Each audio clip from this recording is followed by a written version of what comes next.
بچے نے اداسی سے جواب دیا اور آم کا پیڑ بھی اداس ہو گیا. میرے پاس تو پیسے نہیں ہیں, لیکن تم ایسا کرو میرے سارے آم توڑ کر لے جاؤ, بازار جا کر انہیں بیچ دو, جو پیسے ملے ان سے کھلونا خرید لینا. لڑکا یہ سن کر بہت خوش ہوا اور جلدی جلدی آم کے درخت سے آم توڑنے لگا. آم کا پیڑ بھی لڑکی کی خوشی میں خوش تھا. اس نے اپنے سارے آم لڑکے کو دے دیے اور اگلے دن آم کا پیڑ لڑکے کا انتظار کرتا رہا کہ وہ کھلونے لے کر آئے گا اور میرے پاس کھیلے گا, لیکن لڑکا واپس نہ آیا. کئی دن ایسے ہی گزر گئے. آم کا پیڑ پھر بہت اداس ہو گیا. وقت گزر گیا اور ایک دن وہ لڑکا پھر درخت کے پاس آیا. وہ نوجوان بن چکا تھا. آم کا پیڑ اسے دیکھ کر بہت خوش ہوا اور درخت نے کہا آؤ میرے ساتھ کھیلو. لڑکے نے کہا میرے پاس اب کھیلنے کا وقت نہیں ہے, میں اپنی فیملی کے لیے کام کرنا ہے, مجھے ان کے لیے گھر بنانا ہے, سمجھ میں نہیں آ رہا کیسے بناؤں, کیا تم میری مدد کر سکتے ہو؟ پیڑ تھوڑی دیر خاموش رہا, پھر جواب دیا میرے پاس گھر تو نہیں ہے, لیکن تم میری ٹہنیاں کاٹ کر ان کی لکڑی سے گھر بنا سکتے ہو. اس آدمی کے چہرے پر پھر خوشی آ گئی. ہاں یہ تو بہت اچھا آئیڈیا. اس نے آم کے پیڑ کی ساری ٹہنیاں کاٹ دی اور خوشی خوشی وہ ساری ٹہنیاں لے کر واپس چلا گیا. آم کا پیڑ بھی اس کی خوشی کے ساتھ خوش تھا, لیکن لڑکا پھر واپس نہ لوٹ کر آیا اور آم کا پیڑ ایک بار پھر اکیلا ہو گیا. گرمیوں میں ایک دن وہ آدمی واپس آیا اور آم کا پیڑ دیکھ کر اسے پھر بہت خوش ہوا. آم کے پیڑ نے پھر اسے وہی والی بات بولی کہ آؤ مل کر کھیلتے ہیں. لڑکے نے پھر جواب دیا میں تھک گیا ہوں, مجھے آرام چاہیے, میں کام کے دباؤ کی وجہ سے بہت پریشان ہوں اور اب میں بوڑھا ہوتا جا رہا ہوں. میں سمندر کی سیر کر کے جزیرے پر جا کر سکون سے زندگی گزارنا چاہتا ہوں, لیکن میرے پاس کشتی نہیں ہے. تو اس نے کہا کہ تو کیا تم مجھے کشتی دے سکتے ہو؟ تو درخت نے کہا میرے پاس کشتی تو نہیں, لیکن تم میرے تنے کو کاٹ کر اس کی کشتی بنا سکتے ہو. کشتی بناؤ اور سیر کو جاؤ. پھر اس آدمی کو آئیڈیا اچھا لگا. اس نے درخت کے تنے کو کاٹ کر کشتی بنائی, سمندر کی سیر کے لیے گیا. کئی سال گزر گئے. پھر وہ واپس آیا, بوڑھا ہو گیا تھا. آم کا پیڑ اسے دیکھ کر پھر بہت خوش ہوا اور اداس بھی ہوا, اور اس سے بولا کہ اب تو میرے پاس تمہیں دینے کے لیے کچھ بھی نہیں ہے, نہ میرے پاس کوئی آم ہے, نہ ٹہنیاں ہیں, نہ کوئی اور چیز ہے جو میں تمہیں دے سکوں. بوڑھے آدمی نے کہا کوئی بات نہیں. درخت نے کہا بس میری یہ جڑیں بچی ہیں جو اب بے جان ہو رہی ہیں. بوڑھے آدمی نے کہا مجھے تو بس آرام کرنے کے لیے کوئی سہارا, کوئی جگہ چاہیے, میں بہت تھک چکا ہوں. آم کا پیڑ مسکرایا اور بولا میرا یہ موٹا سا تنا اور میری یہ جڑیں آرام کرنے کے لیے بہت اچھی ہیں, اور تم ایسا کرو کہ یہاں پر آرام کیا کرو. تو یہ سب جو ہے نا وہ ہماری سب زندگی کی کہانی ہے. اس کہانی میں جو آم کا پیڑ ہے وہ ہمارے گھر والے ہیں, ہمارے ماں باپ ہیں. جب ہم چھوٹے ہوتے ہیں تو ان کی ٹہنیوں پر ہم جھولتے ہیں, ان کی چھاؤں میں ہم آرام کرتے ہیں, وہ ماں باپ ہیں, ہم ان کے پھل کھاتے ہیں, ان کی محنت کا پھل کھاتے ہیں. لیکن جب ہم بڑے ہو جاتے ہیں تو اپنی زندگی میں اتنا مصروف ہو جاتے ہیں کہ ہمارے پاس ان کے لیے وقت ہی نہیں ہوتا. ہم ان کے پاس صرف تبھی جاتے ہیں جب ہمیں ان کی مدد کی ضرورت ہوتی ہے, اور وہ خوشی خوشی اپنا سب کچھ ہم پر قربان کر دیتے ہیں. اسی لیے چاہیے کہ ہم اپنے والدین کی قربانیوں کا, ان کی محنت کا, ان کی محبت کا جو ہے وہ ان کو سمجھیں, ان سے پیار کریں, ان کو وقت دیں, اور اپنے والدین کے لیے لمبی صحت اور زندگی والی جو ہے نا صحت والی زندگی کی دعائیں کریں. اور ہم کہتے ہیں نا کہ ان کے لیے ایسے کام کریں کہ ان کے لیے صدقہ جاریہ بھی بنے, اور جو انہوں نے زندگی میں ہمارے اوپر محنت کی ہے اس کا بدلہ تو خیر بچے نہیں دے سکتے, لیکن کوشش ضرور کریں کہ جو اپنی کیپیسٹی میں کر سکتے ہیں ضرور کریں. تو بڑی اچھی لگی مجھے آج بھائی, بڑا اچھا سبق تھا اس میں. آپ لوگوں کو کیسی لگی آزاد بھائی؟ سچ بتاؤں آپ کا مارننگ شو ایسا لگا جیسے مجھے بچپن یاد آ گیا. مزہ آیا. یہ کہانی اچھی ہاں تھی. یہ کہانی کہ اینڈ میں کیا ہوگا. اچھا, صبح جیسے یہاں پر پہنچا تو صبح سے بچپن میں جب اسکول جاتے تھے تو ماں پاؤڈر لگاتے تھے, گول ڈبہ ملتا تھا پاؤڈر کا. اس کے بعد میں نانی اور دادی کی کہانیاں سننے کے لیے ملتی تھی. اس طرح کی کہانیاں ہوتی تھیں بچپن میں. اس کے بعد والدہ کی کہانیاں, وہ جب تک ہم گھر میں بڑے نہ ہوئے, شادیاں نہیں ہوئی. شادیاں ہونے کے بعد ہر کسی بھائی کے گھر میں ان کی بہویں آ گئی تو اماں نے کہانیاں سنانا ختم کر دی. اس کے بعد آج کہانی سنی اور مارننگ شو میں کہانیاں سننے کے لیے ملتی ہے. سچی بات ہے, مجھے بچپن میں وہ یاد آئے گا جو بچپن میں کہانیاں بڑے والدین سے سنتے تھے. آج وہی کہانیاں یاد آ رہی. یہ کہانیاں ماضی کا قصہ ہیں جس سے ہم سبق سیکھ سکتے ہیں, لیکن صورتحال یہ کہ آج کل وہ کہانیوں کا دور ختم ہو چکا ہے. اس دور کو موبائل فون نے ختم کر دیا, واٹس ایپ نے, فیس بک نے, ٹویٹر نے. لیکن یہ کہانیاں جو ہے یہ ایک سبق ہے, اس سبق سے ہمیں سیکھنا چاہیے, اس سے ہمیں جو ہے کچھ حاصلات حصول کرنا چاہیے, حاصلات کرنا چاہیے, کیونکہ یہ فائدہ مند چیزیں ہیں جس سے نقصان نہیں ہے, فائدہ ہے. باقی آج کل کا جدید دور ہے, اس میں چیزیں اچانک سے بہت ساری مل جاتی ہیں, لیکن اسے پاتے کچھ نہیں ہیں, صرف کھوتے رہتے ہیں. ایسے یہ بالکل صحیح بات ہے. ایاز کیسی لگی آپ کو کہانی؟ مجھے بھی بچپن میں لگی. ہم تو خیر فلیٹس میں رہنے والے ہیں, تو میرے ماموں کے میرے جو 2 کزنس تھے, ان کی جو نانی تھیں وہ یونیورسٹی میں, ان کے جو ماموں کام کرتے تھے کراچی یونیورسٹی میں ان کا گھر تھا. تو اچھا بڑے گھر تھے وہاں بنے ہوئے ہیں, آپ نے دیکھے ہیں. تو ان کے گھر کے اندر آم کے درخت لگے ہوئے تھے. صحیح. اچھا ان کے بچوں کے نام کے نانی نے ان کو بتایا تھا یہ درخت تمہارا ہے, یہ درخت تمہارا ہے. اور میرے جو کزن ہیں ماموں کے بچے وہ دو بھائی تھے, ان کے بھی 2 درخت وہاں پہ تھے. جب میں ان کے ساتھ وہاں گیا تو انہوں نے بتایا کہ یہ درخت میرا ہے, یہ درخت میرا ہے.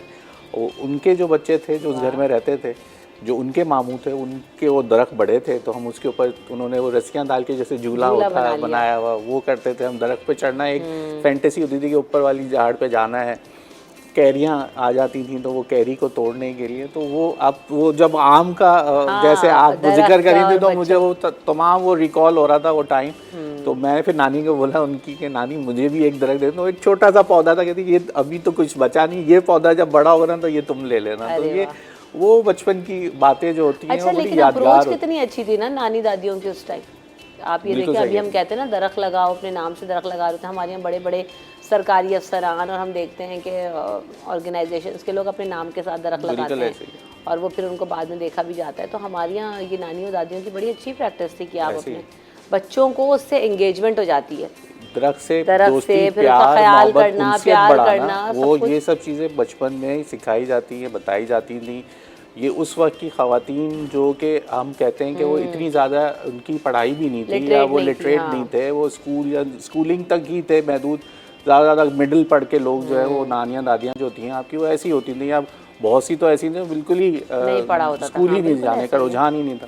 لیکن ان کی اپروچ آپ دیکھیں کہ کس طریقے سے ہوتی تھی اور وہ کہاں ان کی سوچ تھی, وہ اس طرح سے آپ کی جو اپ گروئنگ کرتی تھیں, آپ کو تہذیب, بٹھانا, کھلانا پلانا, کیسے کھانا چاہیے, کھانے سے منہ میں سے آواز نہیں آنی چاہیے, پانی پینا ہے کیسے پینا ہے, تحمل سے پینا ہے, باہر دوڑ کے آؤ تو بیٹھ کے پھر پانی پیو. کہ سارا وقت جو ہے نا بچوں کی تربیت پر, ان کی نشو و نما پر, ان کی ویل بینگ کے اوپر لگ رہا تھا. ابھی تو ہمارا آدھا ٹائم تو ہمارے گیجٹس نے لے لیا. تو یہ پرانی جو امائیں یا دادیاں تھیں تو وہ ان کے پاس ایسٹ ہوتا تھا نا, کہتے تھے اگر گھر میں دادی ہیں اور بچہ آ گیا ہے تو بس اب دادی کو ایک نیا پروجیکٹ مل گیا ہوتا تھا کہ اس کے اوپر کام کرنا ہے, اس کو بنانا ہے, اس کو سنوارنا ہے. اب ہمارے پاس, ہمارے بڑوں کے پاس بھی اب آپ دیکھیں نا کہ کتنا کم وقت ہوتا ہے, سب کی اپنی اپنی انگیجمنٹس ہیں, پھر فون ہے, پھر 10,000 چیزیں, تو وہ آپ کا ٹائم ڈیوائڈ ہو جاتا ہے. بریک میں یہاں پر لے لیتی ہوں, بریک کے بعد آئیں گے تو آج کی ٹاپ اسٹوریز کو شامل کریں گے.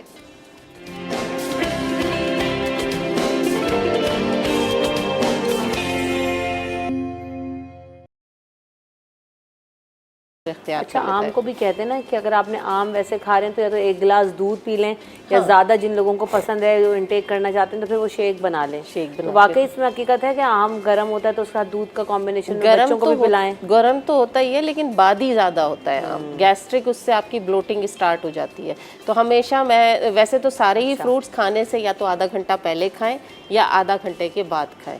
یہ اپنا ٹائم پیریڈ بنا لیجئے. کھانے کے فوراً بعد اگر آپ کوئی بھی فروٹ لیں گے تو ایک تو ان کی تاثیر آپ کو نہیں ملے گی, جو آپ نیوٹریشن ویلیو ہے وہ ختم ہو جائے گی. تو تھوڑا سا ویٹ کر کے آپ کو کھانا چاہیے. کھانے کے فوراً بعد پانی نہ پئیں ورنہ اس سے آپ کی بلوٹنگ اسٹارٹ ہو جاتی ہے, وہ نہ کریں. اور جیسے اب آپ نے بتایا کہ لوز موشن کی کیفیت ہو جاتی ہے تو اس میں بہی کا مربع لیجئے. کس کا؟ بہی. وہ کیا ہے؟ بہی ایک فروٹ ہوتا ہے, آپ بہی کا مربع مارکیٹ سے آپ کو آسانی سے مل جائے گا. وہ آپ دن میں 2 سے 3 دفعہ آدھا چمچ لینا شروع کیجئے تو آپ کا یہ جو پیٹ کا درد ہے, گیسٹرک جو ہو رہا ہے, اکثر جو ہوتا ہے معدے کی طرف درد اٹھتا ہے اور وہ بڑا برا درد ہوتا ہے, تو اس کے لیے بہی بہت اچھی ہے. آپ بہی کا مربع کھا سکتے ہیں. بہی فروٹ بھی آتا ہے لیکن وہ بڑی مشکل سے ملتا ہے, تو بہتر ہے کہ آپ اس کا مربع لے آئیں. اچھا بہت سارے بچوں کو کیا ہوتا ہے کہ کانسٹیپیشن بہت رہتا ہے اور وہ کسی طرح سے حل بھی نہیں ہو رہا ہوتا, تو اس کی کیا وجہ ہے؟ بچوں کو کیا ایسی چیزیں کھلائیں جو ان کا کانسٹیپیشن اور جو ڈائجسٹو سسٹم ہے وہ بہتر رہے؟ دیکھیں بچوں میں اگر کانسٹیپیشن کی کیفیت آ جاتی ہے تو ایک ڈراپس ملتے ہیں سلک لیکس کے, وہ آپ لے سکتے ہیں. لیکن اگر آپ کے پاس نہیں اویلیبل تو گھر میں آپ گرم دودھ لیں اور اس کے اندر مکھن کی ٹکیا ڈال کے وہ آپ ان کو پلا دیجئے, تو آپ کا کانسٹیپیشن بچوں کا بھی دور ہو جائے گا. نہیں ہو رہا تو گھر میں لا کے رکھیے کیسٹر آئل. کیسٹر آئل آپ دودھ میں 1 چمچ ملا کے بچوں کو دے سکتے ہیں. اس سے بھی سخت سے سخت کانسٹیپیشن اگر بچے کی ہے تو وہ ریزالو ہو جائے گی.